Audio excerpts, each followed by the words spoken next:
দর্শক, ত্রয়োদশ সংশোধনীর মাধ্যমে সংবিধানে আবারও যুক্ত হলো তত্ত্বাবধায়ক সরকার ব্যবস্থা। লক্ষ্য ছিল এর মধ্য দিয়ে অবাধ ও সুষ্ঠু নির্বাচন নিয়ে বাংলাদেশের রাজনীতিতে যে বিতর্ক রয়েছে তার সমাধান করা।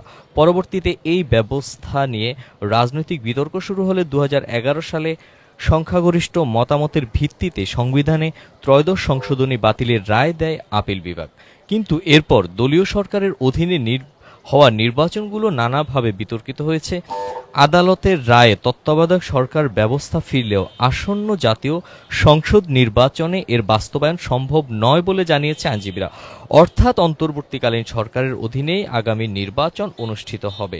কিন্তু ত্রয়োদশ জাতীয় সংসদ নির্বাচনের পরে এর পরবর্তীতে আমরা তত্ত্বাবধায়ক সরকারের পুনর্বহাল দেখতে পাবো। দর্শক, এই মুহূর্তে দেখছেন সুপ্রিম কোর্ট প্রাঙ্গণ থেকে যুক্ত আছেন যুগান্তরের সাথে। দর্শক, সবশেষ তথ্য জানতে যুক্ত থাকুন যুগান্তরের সাথে।